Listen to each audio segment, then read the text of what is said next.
এই দুনিয়াতে বিপদ আপদ, কষ্ট, ঝুঁকি, স্ট্রাগল, বার্ধক্য, অসুস্থতা, এগুলো নিয়ে আমাদেরকে টিকে থাকতে হয়। আল্লাহ তাআলা বলছেন, অবশ্যই অবশ্যই আমি তোমাদেরকে পরীক্ষা করব, ভয় দিয়ে, ক্ষুধা দিয়ে, সম্পদের ঘাটতি দিয়ে, আতঙ্ক দিয়ে, প্রাণনাশ দিয়ে, ফল ফসলের হানি দিয়ে পরীক্ষা করব। কিন্তু এই পরীক্ষায় যারা উত্তীর্ণ হবে, যারা সবর ইখতিয়ার করবে, ওয়াবাশশিরিস সাবিরিন, ধৈর্যশীলদের জন্যই হচ্ছে সুসংবাদ। আলহামদুলিল্লাহ পড়েন। তাহলে সম্মানিত সুধী, আমরা বুঝতে পারলাম এই পৃথিবীর ফিচার হচ্ছে এখানে বিপদ থাকবে, বিপদ ছাড়া কেউ থাকবে না। স্ট্রাগল থাকবে, কষ্ট থাকবে, ঝুঁকি থাকবে, রিস্ক থাকবে, এবং নানা ধরনের বিপদ আপদ দিয়ে আল্লাহ তাআলা আমাদেরকে পরীক্ষা করবেন। এটা মাস্ট, এটা আমাদের মাইন্ডসেটে নিয়ে নিতে হবে। মাইন্ডসেটে এটা ক্লিয়ার থাকতে হবে। চিরসুখ চিরশান্তি এই দুনিয়াতে মিলবে, কোথায় মিলবে তাহলে? এটা তাহলে বিপদ আসবেই, আপদ আসবেই, পরীক্ষা থাকবেই আমাদের জীবনে। তবে ইন্টারেস্টিংলি মজার বিষয় হচ্ছে পরীক্ষাটা এক একজনের এক এক রকম। পুরো পৃথিবীটা একটা পরীক্ষা ক্ষেত্র, কিন্তু কারো প্রশ্নপত্রের সাথে কারো প্রশ্নপত্রের কোনো মিল নাই। সুবহানাল্লাহ। আমার পরীক্ষা একরকম, আপনার পরীক্ষা আরেক রকম, ওই ভাইয়ের পরীক্ষা আরেক রকম, ওনারটা আরেক রকম। সবাই পরীক্ষার্থী, সবাই পরীক্ষার্থী, কিন্তু কারো প্রশ্নপত্রের সাথে কারো প্রশ্নপত্রের কোনো মিল নাই। কারোর জন্য পরীক্ষা হচ্ছে সে খুব অসুস্থ, প্রচন্ড অসুস্থতা, তার জন্য পরীক্ষা। ক্যান্সারের রোগী, দুরারোগ্য ব্যাধি, ডক্টর বলছে 4th স্টেজে চলে আসছে, কয়েক মাস বাঁচতে পারে, এটা তার জন্য পরীক্ষা। আবার কারো দেখবেন যে খুব একটা অসুস্থতা নাই, অসুস্থতার ঝামেলা নাই, কিন্তু তার দারিদ্রতা আছে, তার আর্থিক অনটন, এটা তার জন্য পরীক্ষা। আবার কারো দেখবেন অসুস্থতাও নাই, দারিদ্রতাও নাই, তার দাম্পত্য জীবনের সমস্যা আছে না নাই? অনেকের দেখবেন এগুলো কোনোটাই সমস্যা না, তার ছেলে কথা শোনে না, মাদকাসক্ত। আহা, মাদকাসক্ত, রিহ্যাবে পাঠায়, আবার আসে, আবার গাঁজা খাওয়া শুরু করে, আছে না নাই বলেন? দেখেন তার পরীক্ষাটা আবার আলাদা। অনেকের দেখবেন মেয়ে বাবার কথা শোনে না। আবার অনেকের দেখবেন যে ব্যবসায় সমস্যা, লসের পর লস, লাভ উঠাতে পারে না। তাহলে পরীক্ষা ছাড়া, বিপদ আপদ ছাড়া দুনিয়াতে কেউ নাই, কেউ নাই প্রিয় ভাইরা। এটা আমাদের মাথায় রাখতে হবে। পরীক্ষা আপনাকে দিতেই হবে, পরীক্ষা দিয়ে দিয়েই নিজেকে প্রমাণ করতে হবে। আর এক একজনের পরীক্ষাটা এক এক রকম, কারো পরীক্ষার সাথে কারো পরীক্ষার কোনো মিল থাকবে না। তো মাঝে মাঝে আমরা এটা ভুলে যাই। আল্লাহ তাআলা কালামে পাকে রিমাইন্ডার দিয়ে আমাদেরকে স্মরণ করিয়ে দিতে চান যে এই পৃথিবীতে আসলে তোমরা এসেছো পরীক্ষা দিতে। এটাই জীবনের বড় বাস্তবতা। আমাদের জীবনে যত হতাশা, আমাদের জীবন নিয়ে যত অভিযোগ, আমাদের মনে যত কষ্ট, আমাদের হৃদয়ের ভেতরে যত অস্থিরতা, তার মূলে হচ্ছে এই সমস্যা যে আমরা ভুলেই গেছি আমরা পরীক্ষা দিতে আসছি। এটা যদি ভুলে না যান, এটা যদি আপনার মাইন্ডসেটে থাকে যে পুরো জীবনটা একটা পরীক্ষা, তাহলে দেখবেন কোনো কিছু আপনাকে কাবু করতে পারবে না। আপনি হতাশ হবেন না, জীবন নিয়ে আর অভিযোগ থাকবে না, আপনি ভেঙে পড়বেন না, সব অভিযোগ হতাশা দূর হয়ে যাবে। তার মানে বুঝতে পারলাম পরীক্ষা আপনাকে দিতেই হবে। পরীক্ষা দেয়া ছাড়া এই পৃথিবী থেকে চলে যাওয়ার কোনো চান্স বা সুযোগ আমাদের কারো নেই। সূরাতুল আনকাবুতে আল্লাহ তাআলা এই কথাটা আরো চমৎকার ভাবে বলেছেন। আল্লাহ তাআলা ইরশাদ করছেন, আহাসিবান নাসু আইয়ুতরাকু আইয়াকুলু আমান্না ওয়া হুম লা ইফতানুন ওয়ালাকাদ ফাতান্নাল্লাযীনা মিন ক্বাবলিহিম ফালা ইয়া'লামান্নাল্লাহু আল্লাযীনা সাদাকু ওয়ালা ইয়া'লামান্নাল কাযিবিন। আল্লাহ বলেন, মানুষকে ভেবেছে সে শুধু বলবে আমি ঈমানদার আর তাকে আমি জান্নাতে ঢুকাই দিব? না, কখনো না, কোশ্চিন কালেও না। বরং পূর্ববর্তী কালে যারা পৃথিবীতে এসেছিল তাদেরকে আমি পরীক্ষা নিয়েছি, পরীক্ষা করেছি, এবং তাকেও ঈমানের প্রশ্নে সে সত্যবাদী না মিথ্যাবাদী পরীক্ষা দিয়ে দিয়ে নিজেকে প্রমাণ করতে হবে। ঠিক কিনা বলেন? পরীক্ষা দিয়ে আপনাকে প্রমাণ করতে হবে। এবং এই পরীক্ষার ব্যাপারটা, এটা যে শুধু আমরা সাধারণ মানুষ আমাদের জীবনে দুঃখ বিপদ পরীক্ষা, এমনটা না। এই পৃথিবীর সবচাইতে শ্রেষ্ঠ মানুষ যারা ছিলেন তাদেরকে আল্লাহ পরীক্ষা নিয়েছেন। বলেন তো, এই পৃথিবীতে সবচাইতে শ্রেষ্ঠতম মানুষ কারা? সবচাইতে শ্রেষ্ঠ ভালো মানুষ কারা ছিল পৃথিবীতে? বলেন তো। নবীরা। আওয়াজ করে বলুন তো কারা? তো বলেন তো, নবীদের জীবনে পরীক্ষা ছিল কি ছিল না? হ্যাঁ ছিল। বেশি না কম? বিষ্ণু ইসলামকে জিজ্ঞাসা করা হলো, আইয়ুন নাসি আশাদ্দু বালাআন ইয়া রাসূলুল্লাহ, হে আল্লাহর রাসূল, এই পৃথিবীতে কাদের জীবনে পরীক্ষা বেশি? বিষ্ণু ইসলাম বললেন, আল আম্বিয়া, নবীদের জীবন। আল আম্বিয়া সুম্মাল আমসাল ফাল আমসাল, সবচাইতে জীবনে পরীক্ষার সম্মুখীন সবচাইতে বেশি হয়েছেন নবীরা।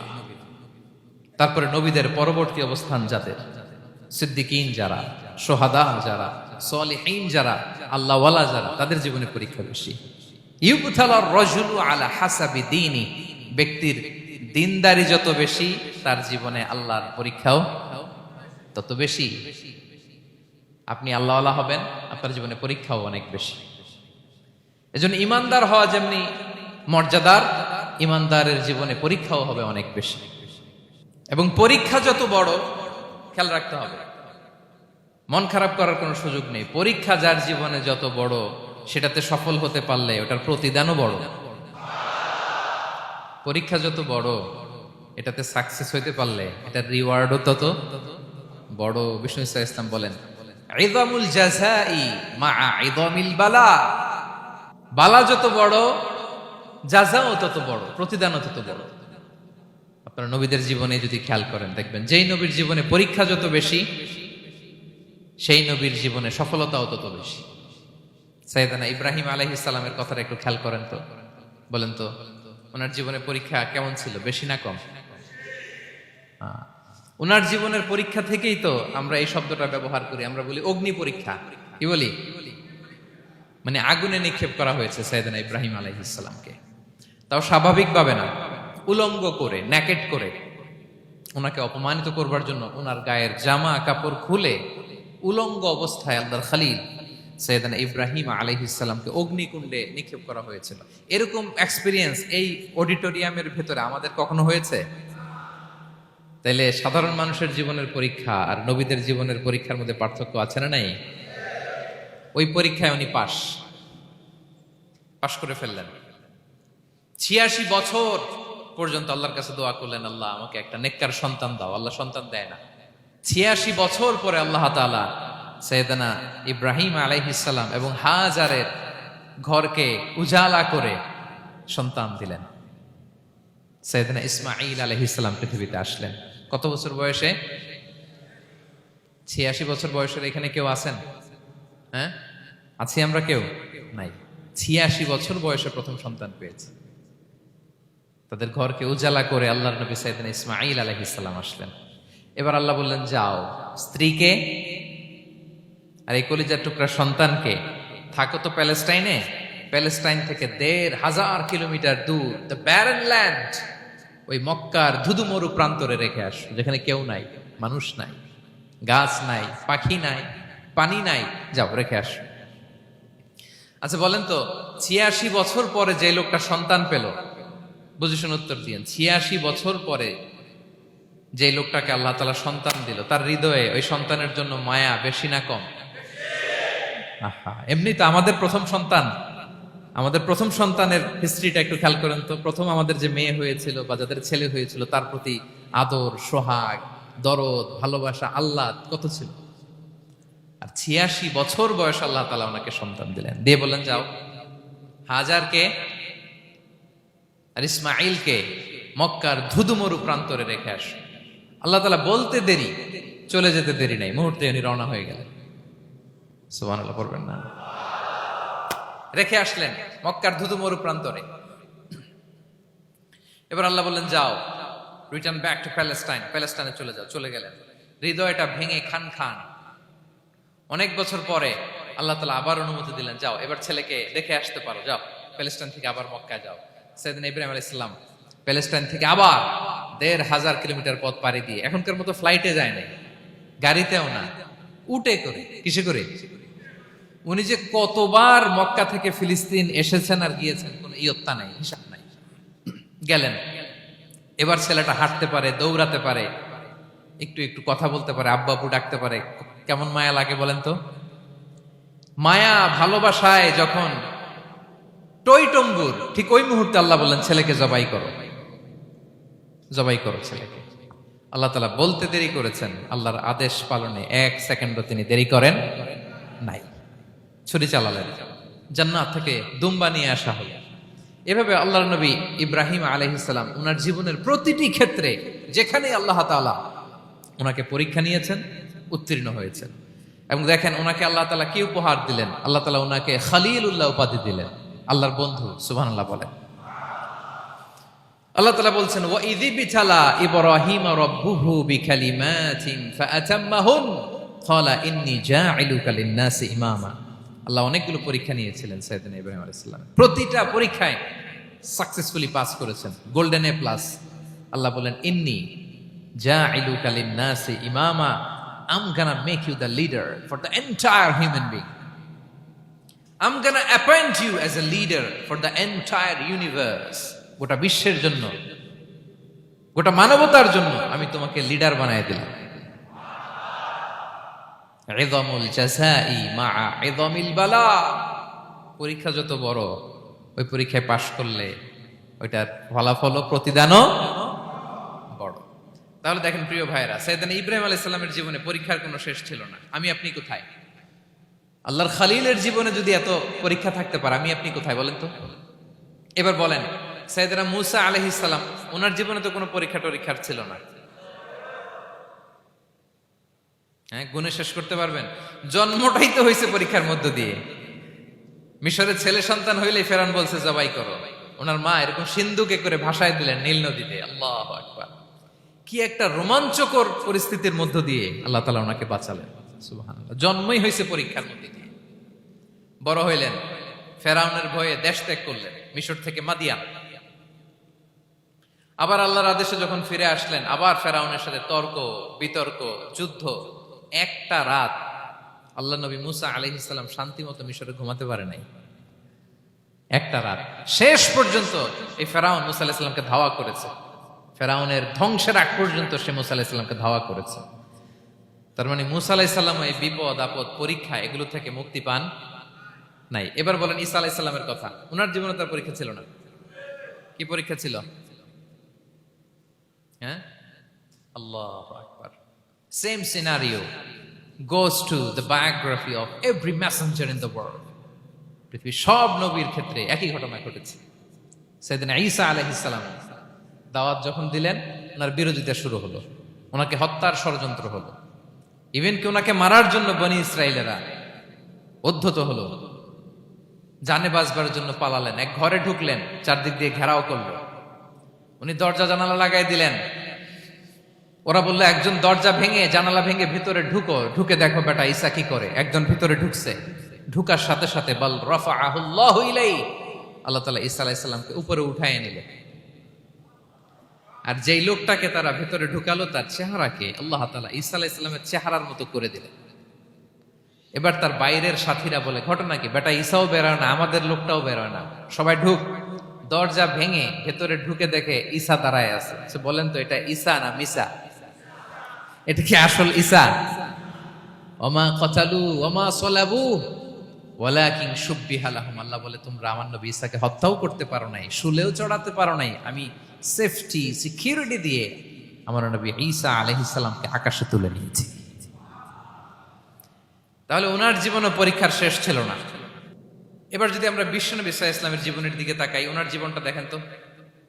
আমাদের পেয়ারা নবী বিশ্বনবী মুহাম্মদুর রাসূলুল্লাহ সাল্লাল্লাহু আলাইহি ওয়াসাল্লাম, ওনার জীবনে কি স্ট্রাগল ছিল? স্ট্রাগল। মাক্কি জীবনের কথা যদি একটু খেয়াল করেন, দেখেন তো 3 বছর শিয়াবে আবি তালেবে জেল খেটেছেন, না খেয়েছিলেন।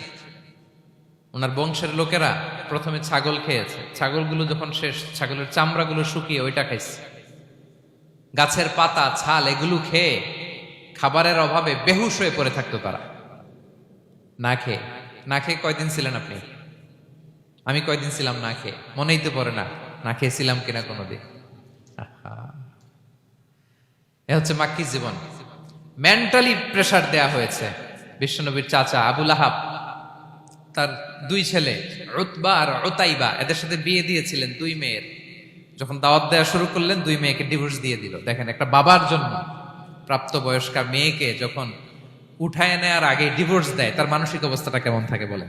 মেন্টালি প্রেশারাইজ করা হয়েছে, ফিজিক্যালি হ্যারাস করা হয়েছে। বিষ্ণু ইসলাম যখন নামাজে দাঁড়াতেন, উটের পচা নারী ভুড়ি বিষ্ণুনবীর কাঁধে চাপিয়ে দেওয়া হতো। আপনার জীবনে এরকম ঘটছে কখনো? আপনি নামাজ পড়তেছেন, উটের পচা নারী ভুড়ি আপনার কাঁধে চাপিয়ে দেওয়া হয়েছে। কয়দিন হয়েছে এরকম? কয়দিন হয়েছে? হ্যাঁ, তারপরে তো আলহামদুলিল্লাহ বেরোয় না মুখ দিয়ে।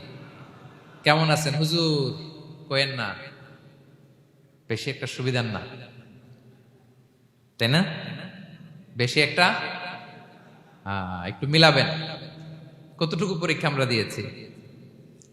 তায়েফে গেলেন বিশ্বনবী, তায়েফে গেছিলেন জমির বায়না দিতে, তাই না? জমি কিনবে তায়েফে।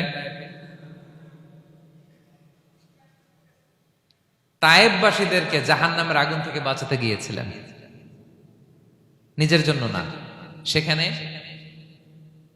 তায়েফের ছেলেরা পাথর মেরেছে বিষ্ণু ইসলামের গায়ে।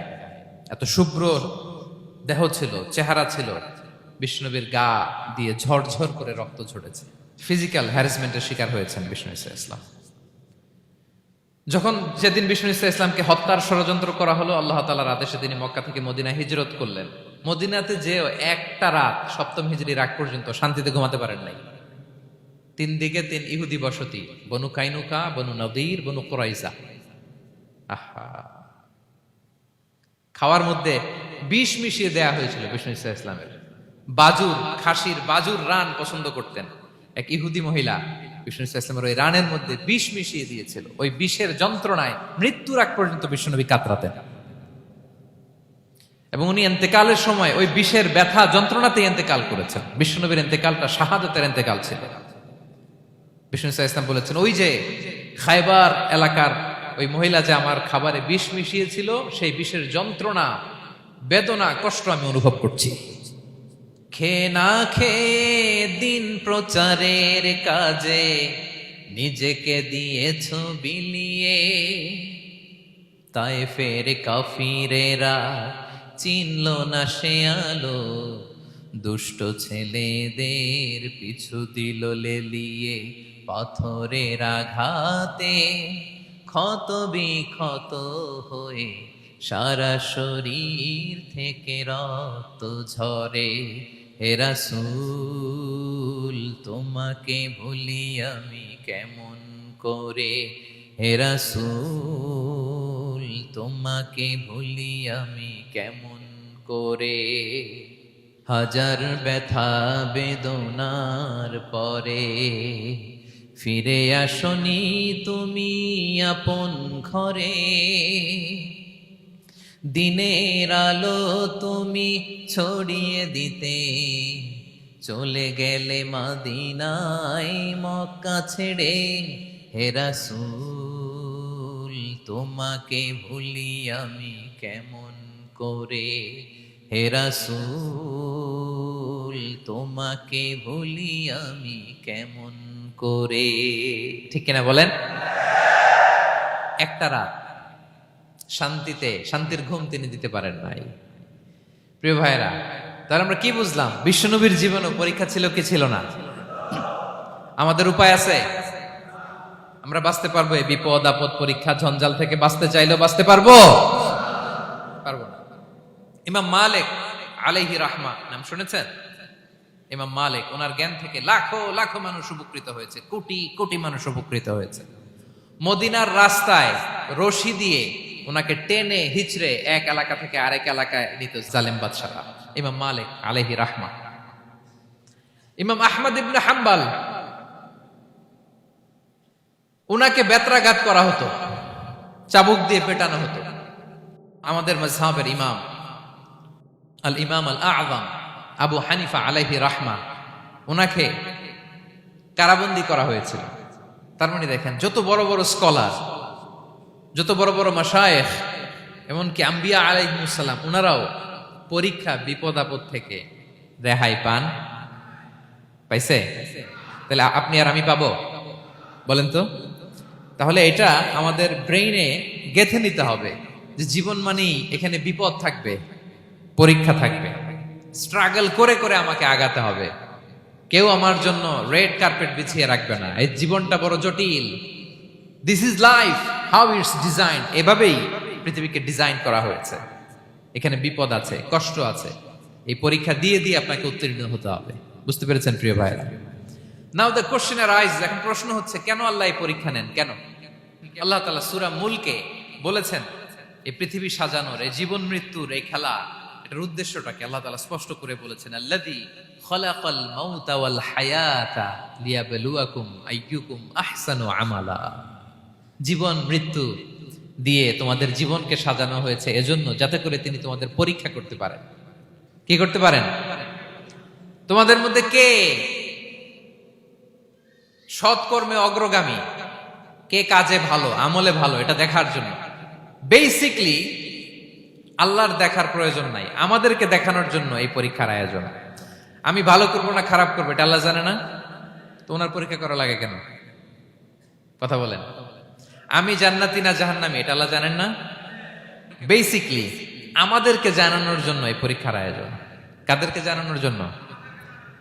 মানে তুমি জেনে যাও তুমি জান্নাতি না জাহান্নামী। আমি ভালো করেই জানি। একটা ছোট্ট উদাহরণ দিলে বুঝতে পারবেন প্রিয় ভাইয়েরা। ধরেন আল্লাহ তাআলা দুইজনকে সৃষ্টি করলেন। উদাহরণস্বরূপ একজনের নাম আব্দুল্লাহ, আরেকজনের নাম আব্দুর রহমান।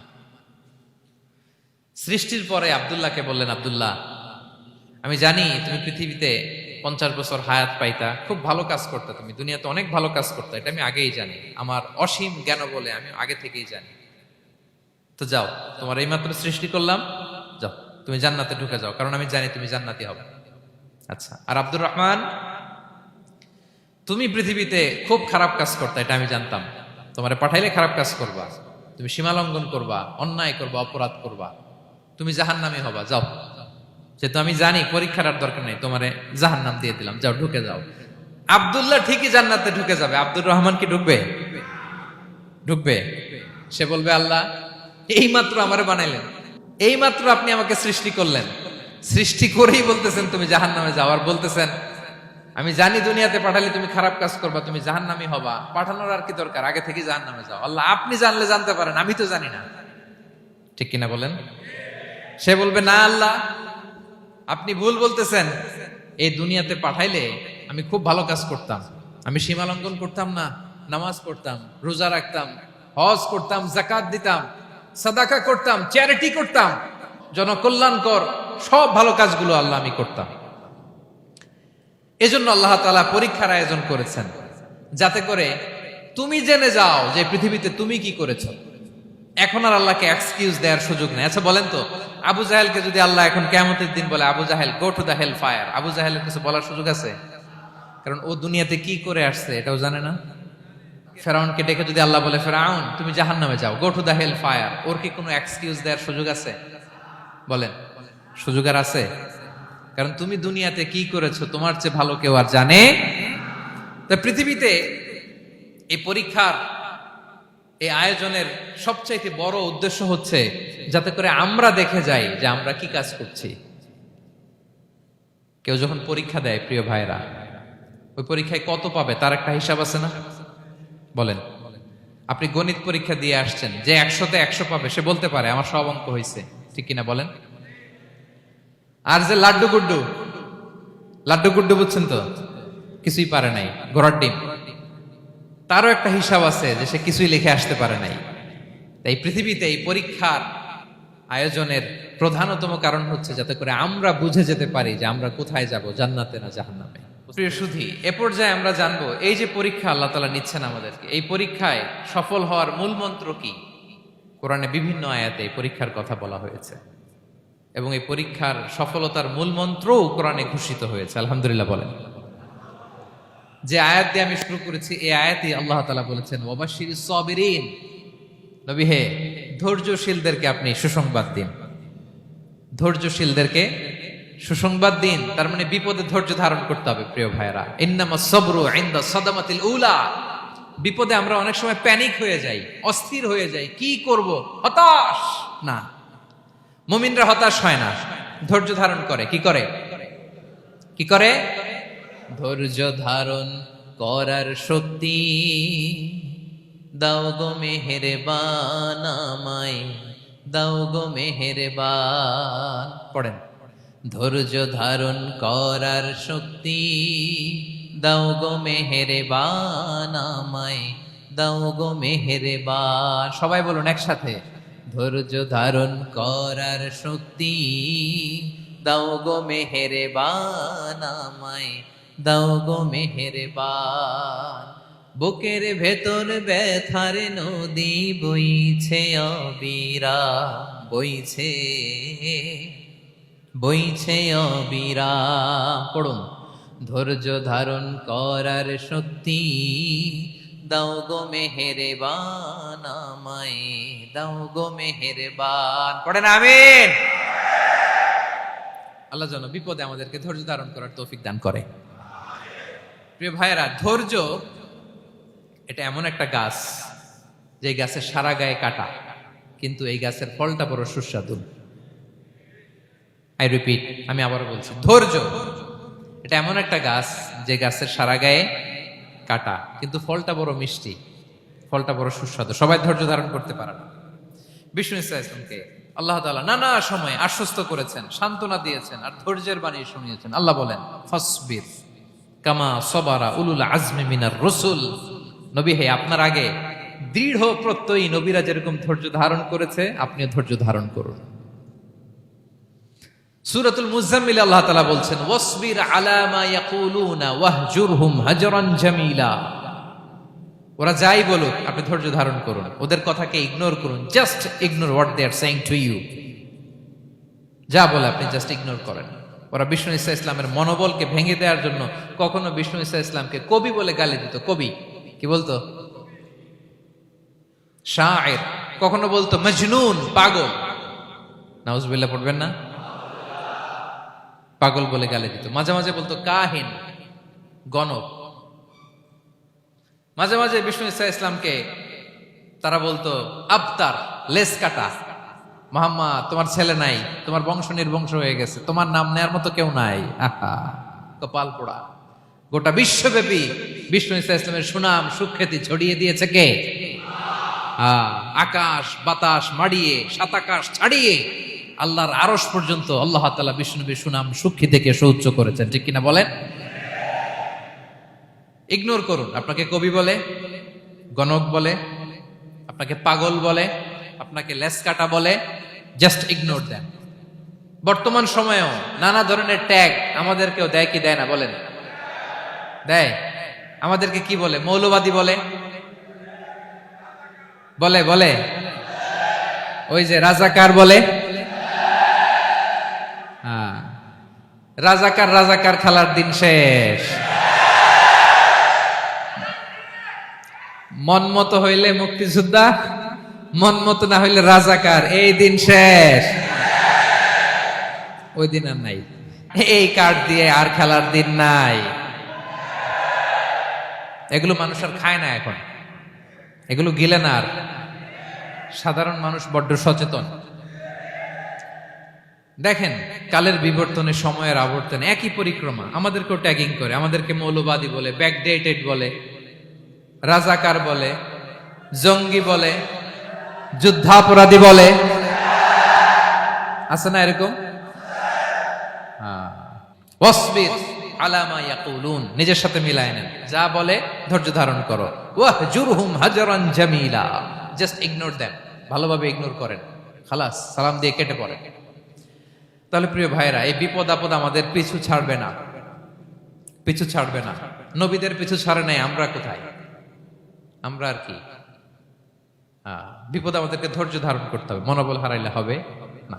দেখেন বিশ্বনবী কিভাবে আপনাদেরকে সান্ত্বনা দেয়। বিশ্বনবী বলেন, আজাবান লি আমরিল মুমিন, মুমিনের ব্যাপারটা বড় আশ্চর্যজনক। ফাইন্না আমরাহু কুল্লাহু লাহু খাইর, মুমিনের জীবনে যা ঘটে সবটাই খাইর, সবটাই কল্যাণ। ইন আসাবাতহু সাররাউ শাকারা ফাকানা খাইরাল্লাহ ওয়া ইন আসাবাতহু দাররাউ সাবারা ফাকানা খাইরাল্লাহ। মুমিনের জীবনে যদি সুখ আসে তাহলে মুমিন শুকরগুজার হয়, এটা তার জন্য ভালো। আর যদি মুমিন জীবনে দুঃখ আসে তাহলে সে সবর ইখতিয়ার করে, এটাও তার জন্য ভালো। সুবহানাল্লাহ। তাহলে দেখেন, আমরা হয় সুখে থাকি নয় দুঃখে থাকি, ঠিক কিনা বলেন? তাহলে সুখের সময় আমরা শুকর করি, কি করি? শুকর গুজার হই। শুকরিয়া করাও একটা ইবাদত, শুকরিয়া করাও কি? আর দুঃখের সময় আমরা সবর করি, সবর করাটাও একটা। তাহলে আমাদের পুরো জীবনটাই ইবাদত, পুরো জীবনটাই সুখের সময় শুকর আর দুঃখের সময় সবর। আওয়াজ করে বলেন, সুখের সময় শুকর আর দুঃখের সময়।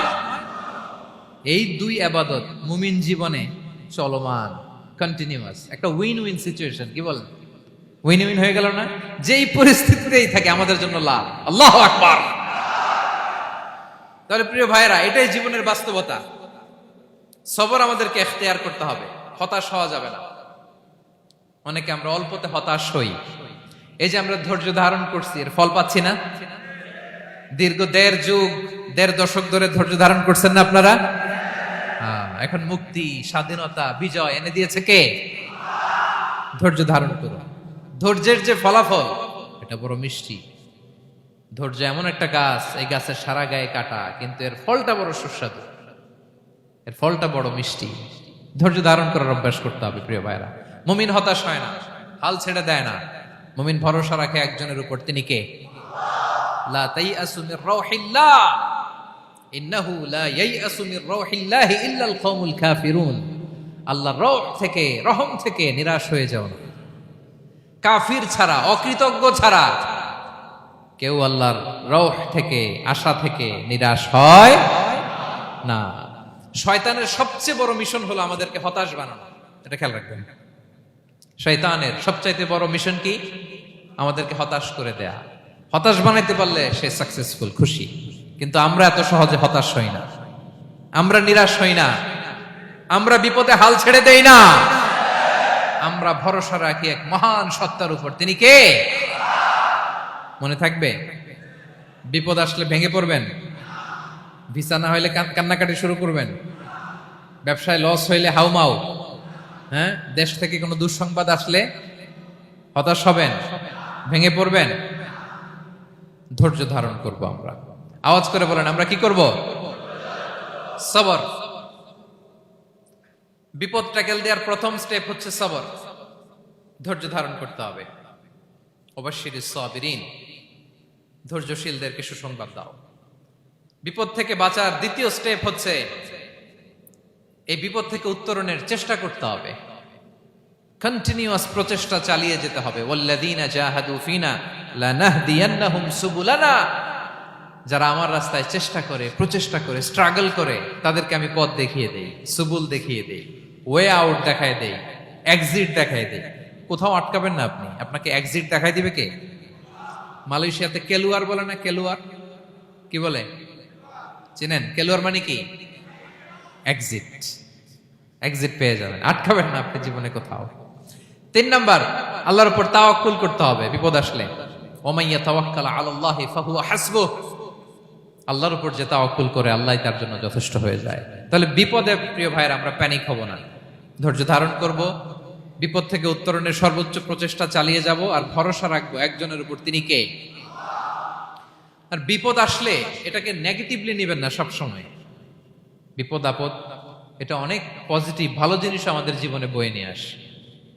শাইখুল ইসলাম ইবনু তাইমিয়া আলাইহি রাহমা, উনি বলতেন, খুব দামি কথা, খুব হেভি ওয়েট কথা, মনোযোগ দিয়ে শুনুন। তিনি বলতেন, যে নেয়ামত তোমাকে আল্লাহ থেকে দূরে সরায়, ওই নেয়ামতের চেয়ে বিপদ ভালো, যে বিপদ তোমাকে আল্লাহর দিকে ধাবিত করে। আই রিপিট, আমি আবারও বলি, যে নাজ নেয়ামত তোমাকে আল্লাহ থেকে দূরে সরিয়ে দেয়, সে নাজ নেয়ামতের চেয়ে ওই বিপদ আপদ ভালো, যেই বিপদ আপদ তোমাকে আল্লাহর কাছে টেনে নেয়। তাহলে বিপদ আপদ আসলে আপনি হতাশ হবেন? আর কখনো দুঃখ করবেন? মোয়ারের ভাইয়েরা, আর মন খারাপ করবেন? আপনি খেয়াল করে দেখেন, বিপদ আসলে আমরা আল্লাহরে ডাকি বেশি। যখন অসুস্থ আপনি খেয়াল করেন তো, আল্লাহ আল্লাহ তুমি ছাড়া বাঁচানোর কেউ নাই, আল্লাহ আল্লাহ তুমি হেফাজত করো, আল্লাহ তুমি সুস্থ করে দাও। যখন লাইফ থ্রেট, দেখেন আপনি গুম হয়ে যেতে পারেন, আপনার কারাবন্দী করতে পারে, এরকম একটা বিপদের মধ্যে আছেন, তখন খেয়াল করেন তো আল্লাহর সাথে আপনার কানেক্টিভিটি, রিলেশনশিপটা কতটা ডেভেলপ হয়। কারণ বিপদে পড়লে আমরা আল্লাহরে ডাকি বেশি। তাহলে বিপদ আপদেরও কিছু পজিটিভ সাইড বা দিক আমাদের জীবনে আছে না নাই? অনেক পজিটিভ দিক আছে, কয়েকটা শেয়ার করি। এক নাম্বার পজিটিভ সাইড তো বললাম, ইমাম ইবনু তাইমিয়া যেটা বললেন। এরপরে হচ্ছে মাঝে মাঝে আল্লাহ তাআলা আমাদের মর্যাদাকে আপগ্রেড করতে চায়, এলিভেট করতে চায়। আপনি ধরেন কোন একটা এয়ারলাইন্সের রেগুলার প্যাসেঞ্জার টিকিট কাটেন, মাঝে মাঝে হঠাৎ করে দেখবেন কাউন্টারে গেলে তারা বলে you are upgraded to business class, অথবা you are upgraded to first class. যেহেতু রেগুলার প্যাসেঞ্জার, অনেক মাইলস জমা হয়েছে, আপগ্রেড করে দেয়। আল্লাহ তাআলা মাঝে মাঝে চায় তিনি আমাদের মর্যাদাকে, র্যাঙ্ক, এটাকে আপগ্রেড করবেন। কিন্তু আমার যে আমল আখলাকের অবস্থা, ওইটা দিয়ে ওই আপগ্রেড র্যাঙ্কে যাওয়ার সুযোগ নাই। বুঝতেছেন কথা? আল্লাহ চায় আমার লেভেল একটু আপ করতে, কিন্তু আমার আমলের যে অবস্থা, এতে আমি ওখানে যাই না। তখন আল্লাহ কিছু বিপদ আপদ দিয়ে, পরীক্ষা দিয়ে বান্দাকে টেস্ট করে। ওই পরীক্ষায় যদি উত্তীর্ণ হন, সাথে সাথে আল্লাহ তাআলা আপনার লেভেল বা র্যাঙ্ক আপগ্রেড করে দেয়। সুবহানাল্লাহ পড়বেন না? তাহলে লাভ না লস? আওয়াজ করে বলেন, লাভ না লস? মুমিন জীবনের সব লাভ। যত বিপদ আপদ আপনাকে স্পর্শ করে, প্রতিটাতেই আপনার জন্য কল্যাণ। বিষ্ণু ইসলাম বলেন, মা ইউসিবুল মুসলিমা মিন নাসাবিন ওয়ালা ওয়াসাবিন ওয়ালা হাম্মিন ওয়ালা হুজনিন ওয়ালা আযান ওয়ালা গাম্মিন হাত্তা শাওকাতি ইউশাকুহা ইল্লা কাফারাল্লাহু বিহা খাতায়া। আপনার জীবনে যত দুঃখ, যত যন্ত্রণা, যত টেনশন, যত অ্যাংজাইটি, যত ইনজুরি, এমনকি গোলাপ ফুল পাড়তে যে ওখানে যে কাটা বাঁধছে, বরই খেতে যে বরই গাছে ওঠার পর যে একটা কাটা বিঁধছে আপনার হাতে, এর কারণে আল্লাহ তাআলা আপনার গুনাহ মাফ করে দেয়। সুবহানাল্লাহ।